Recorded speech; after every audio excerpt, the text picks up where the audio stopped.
So now, drum roll, drum roll for Steve Hart, who's going to be get us through the numbers, the dangers, the pitfalls, and maybe some good stuff along the way too. But all right, all yours. Yeah, thank you, Your Worship. Yeah, good morning, mayors and councillors and some other administrative staff here. The minister's not wrong. This is a bit awkward. Mais je comprends le besoin pour la traduction. Alors, je vais rester ici pour toutes les 20 minutes. So I was asked to speak a little bit about the CAO Advisory Committee. And I will. And I'll also use probably the greater percentage of the time allotted to this to talk through what the advisory committee has recommended to cities in New Brunswick through the mayors for our approach to the now delayed financial summit. So the first up, the CAO Advisory Committee was formed to provide advice and support to the mayors, as well as to ensure that the capacity that we as CAOs have through our organizations can be leveraged to help identify priorities and then execute on some of those priorities. So we hope that the CAO Advisory Committee group will not only provide solid advice and sounding board, but also some of the organizational capacity we have to get some stuff done. So now I'll talk a little bit about the financial summit. The way that we had framed up our preparations for the financial summit was in 3 phases. Phase 1 was intended to develop a draft white paper that focused on what we felt would be consensus cities in New Brunswick positions. The second phase would have been to attend the summit and have prepared key messages directly related to the agenda items. And the third phase would be post-summit, where we assess the real work would begin as we try to get our key messages and our input embedded organically, politically, advocacy-wise into whatever financial reform looked like. Now, those phases may need to shift, and I'll leave it to the mayors and Pierre to determine, based on what occurs in our political landscape over the next couple of months, if we should accelerate the launch of our white paper to be something we do before the financial summit. So there were a few road bumps along the way for the financial summit. I think that the cities of New Brunswick released a letter last week indicating some of those concerns, but I will just share with you some of the structural concerns that were emerging as work on the financial summit was beginning. The first is there was some confusion regarding scope and intent. The cities wanted this summit to kick off phase 2 of financial reform, but it felt that the province was trying to use this financial reform to educate the new entities and focus on new entity issues emerging directly from the amalgamations that happened in 2023. So right off the bat, and I think the minister alluded to that the raison d'etre for the summit seemed to be confused, and I think his comments reinforced that we had picked up on that accurately. The second thing that we had noticed was attendance. So the cities advocated right from the start that we wanted the room filled with people, not just elected officials, but also with staff that understood the detailed and the sophisticated accounting changes and measures that would be needed with secondary and tertiary impacts in the room. Whereas the province seemed focused on making sure that this was a room with focused on, again, the smaller entities as well as the regional service commissions. I will say that the city's position was as non-tax raising entities, the cities did not necessarily understand why the RSCs needed to be there. We wanted an opportunity to make sure that the issues were focused on local government, not the RSCs. The third major challenge that we noted was what was the impact of this going to be? We wanted this to be an opportunity for real meaningful discussion and real meaningful work. What it appeared that the province was looking for was an opportunity to educate again, the new entities. And I think many of us that have been involved in local government reform for a significant period of time, we're ready to get to work. And we need the issues that we've been addressing for 30 years to be addressed. And we didn't want the process to be somewhat diluted by the need to focus on, as one of our mayors commented on, some of those urgent and real issues that our new entities are experiencing. We wanted this summit to focus on some of the more complex issues with regards to revenue and fairness. So that's sort of the background. So I don't think any of us were disappointed when the financial summit was delayed. And I think the minister's comments are quite reaffirming that we might actually still get to a financial summit that is meaningful. So in terms of the summit, the tools that we created three essential tools, essentially three tools. The first were general key messages. The second were pocket notes for each item of the agenda. And the third was a draft white paper. The key messages that we would recommend to our mayors and our elected officials, whoever attends, are simply threefold. The first being that we want to establish a post-summit process that considers municipalities as partners and leverages the knowledge and capacity that is resident in each of those municipalities. The second is that we want a process that is sensible, and what we mean by sensible, that the right people are included in the process and that the province comes with data that we can all look at.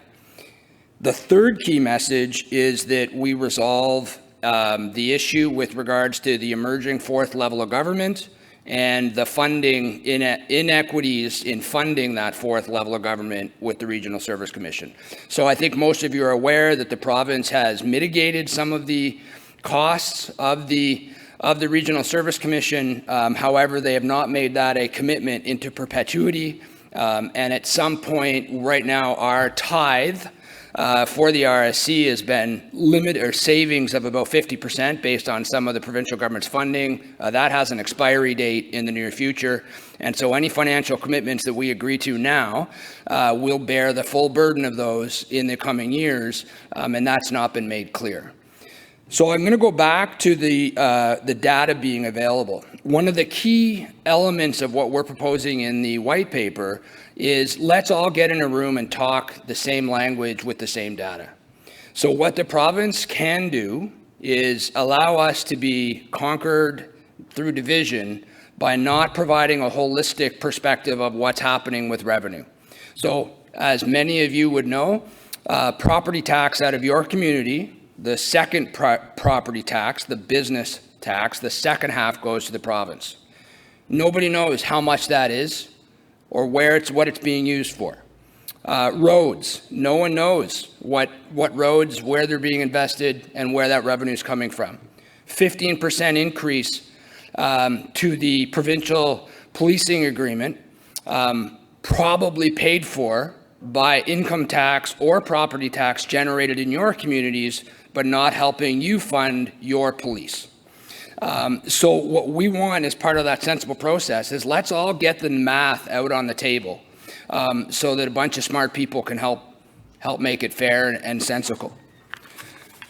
So in terms of the white paper itself, what we've recommended in there is, and I was happy to hear the hand up, not hand out approach that the minister recommended. We started this process acknowledging the current government's perception that the cities are rolling in cash and don't need help.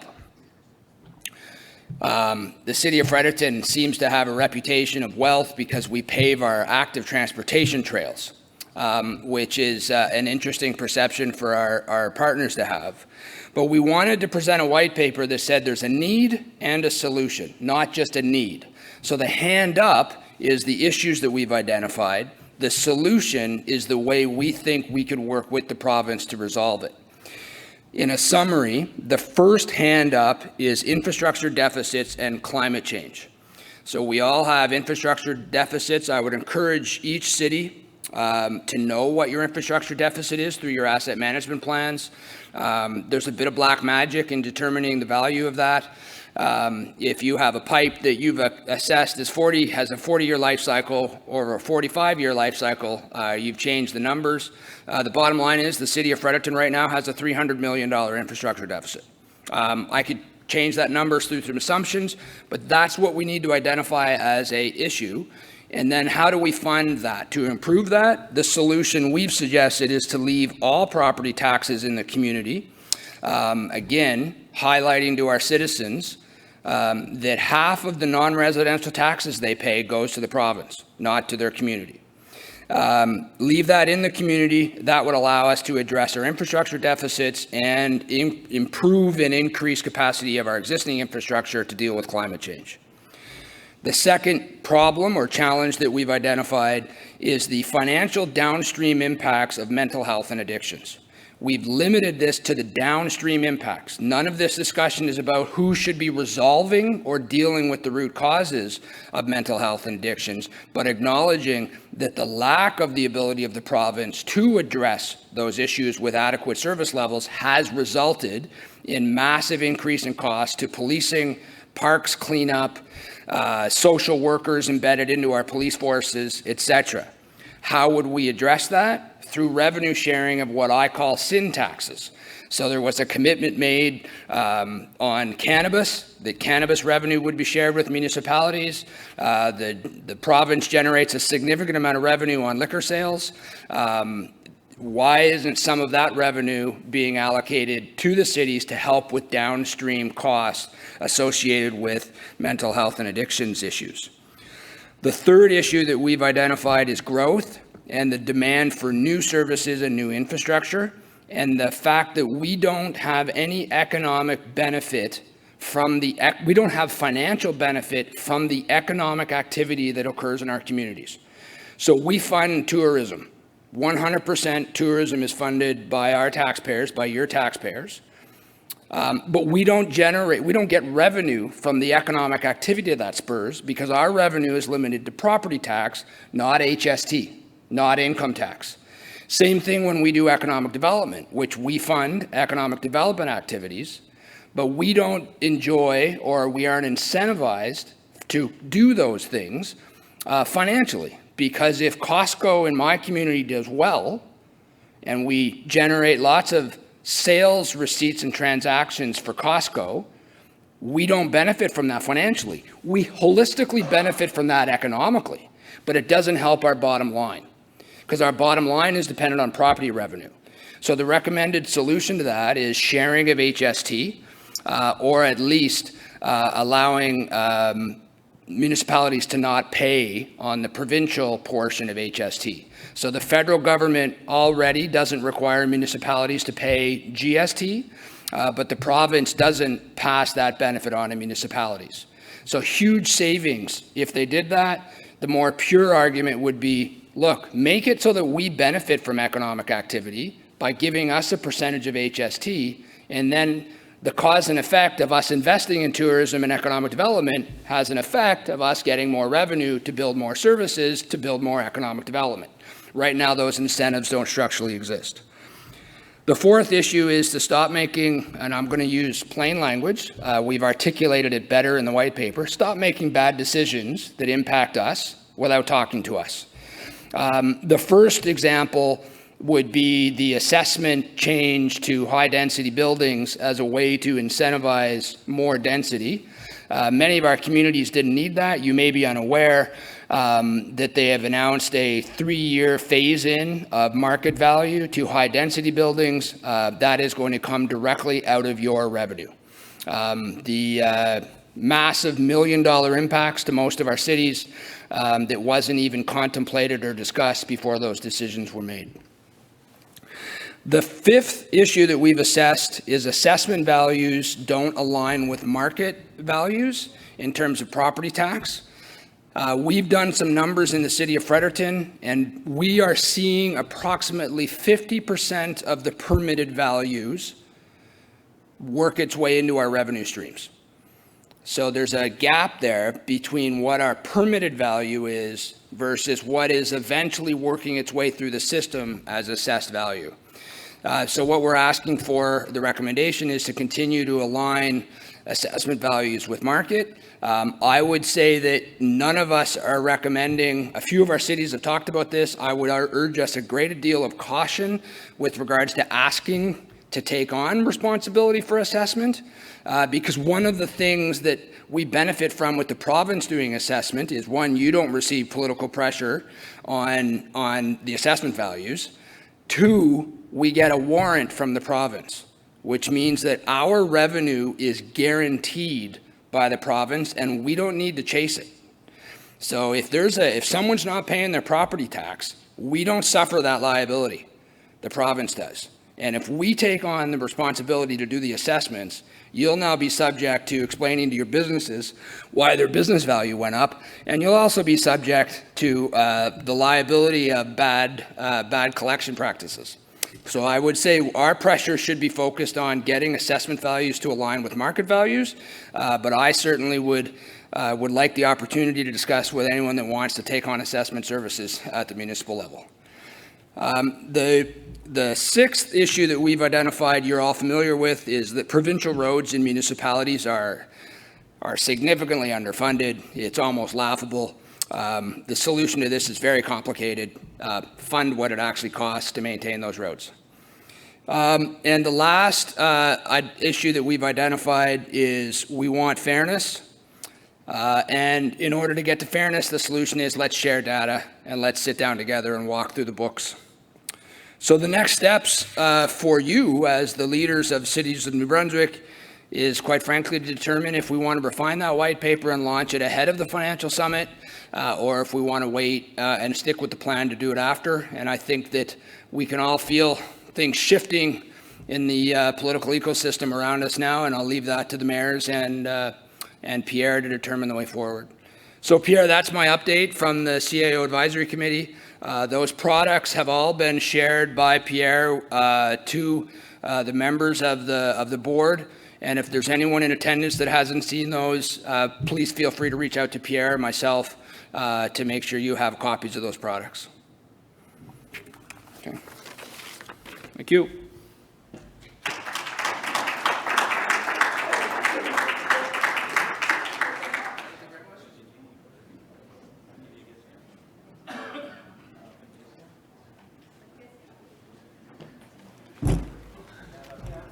Oui, c'est ce que j'allais demander. Est-ce qu'il y en a qui ont des questions?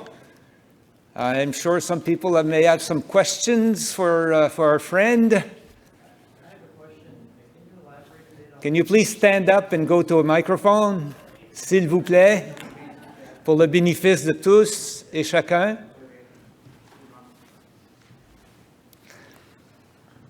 Good morning, bonjour. Charles is here from Moncton. Can you just elaborate? You mentioned market value change related to high density and so on. So can you just maybe give me at least a better perspective on what that means? Okay, will do. C'est nécessaire d'utiliser le microphone? Oui. Okay, je vais. C'est bizarre. You can take it with you if you want. Oh, wow, yeah. I feel like I should have said something about the amazing Jane as well, now that I remembered. Jane Blakely is one of our staff at the City of Fredericton, and she is absolutely amazing. And if anybody ever wants to get a history lesson on reform in the province, talk to Jane. Jane's been doing this for over 30 years, and God love Jane. She is still not frustrated by the lack of real meaningful change, and every opportunity she tries to make the best of it. We are blessed to have her. So the issue that came up on high density was, and forgive the timeline, but about a year ago, the province came out and made an announcement that they were going to be phasing in the assessed value of high-density units in a 33%, 66%, 100% way. And what that does is it benefits the developer because the value of their apartment building, to simplify, if it's fully constructed, its value is 100%. So it's a $200 million building. It's assessed at $200 million. They pay the municipality tax at whatever the rate the municipality is assessed for 200 million, and then the other half goes directly to the province at 200 million. So when things are substantially complete and when they're assessed are two different things. But what this program now does is it says at year one, regardless of where you are in construction, you'll be assessed at whatever 33% of what the full value would have been. In year two, it'll be 66%, and in year three, it'll be 100%. So really what they've just done, let's assume that they completed the build in 18 months. It could have been assessed at year two at 100%. Not only did the province lose revenue on this, but now the municipality has lost revenue on this. For some of our municipalities, this is a big deal because some municipalities, ironically, were already creating their own incentive programs and they were spending that revenue already. They had already committed that revenue to give back to the developers. Other municipalities, the city of Fredericton we don't need incentives for densification. It's happening. It was a program that's not going to help us. We actually had to change our financial modeling for the out years because unbeknownst to our colleagues at the province, we don't just plan year to year. We actually do long range planning. So it was a big deal. I haven't seen a lot of splash on it. I don't know if we got the cities association went quite assertive and said this is not okay, and then it kind of got quiet, and it's happened. So that I don't know if that answers the question, but that's what it was.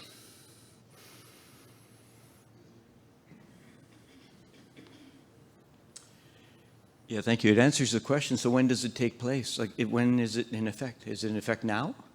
I believe it is. I don't know, Pierre, do you know? I believe it is. Yeah. Already in effect? Yeah. Yeah. So I think there's 18 or 19 applicants across the province that have been approved so far for a total of around 700 units. okay. So, you know, we can expect that they will get more traction on the program as they go. So we'll have to review the impact for us. Also, we plan to bring that in the broader conversation of reviewing, you know, the financial portrait, the picture for us. So the file is still on the table. It's a bit of monitoring at this point, but I suspect we will have to go back at it in a more assertive way again in the near future. Okay. No, I wasn't aware. We have an incentive program in Moncton, right? Yeah. So I think I have to revisit that. And I was wondering in terms of, I mean, I guess you could use still use an incentive program for example, low-income housing. Absolutely. You could make that a part of. I see that as a possibility, but I also see the 33, 66, and 100 as having to adjust because we do it as a 100%, and then we have a 10-year modeling. Right. So I think that's problematic. The question, though, is we also, it took a while, but a destination marketing levy was established in our community. So do you have that in Fredericton? Because that's one way to help in terms of your tourism and so on. So just want to know where that went into play. Absolutely. We have every hotel in our entire region actually is signed up on what we call the Tourism Association levy. And we have a similar governance structure to some of the governance structures across where, we administer it, but the Tourism Association makes a decision on how to disperse those funds. And we're now leveraging that money in a great way for our destination marketing. And in terms of the narrative in collaboration in regions, like we already had this in place well before the regionalization concepts, and it's working great. And it's loved by our hotel industry, and it's loved by the city because when we want to do fun stuff and good stuff, we know we have support and funding available to help execute. So it's been very positive, and I know it's similar in some of the other census metropolitan areas in the province. Quelqu'un d'autre? Somebody else? No? Gone. Thank you. Merci.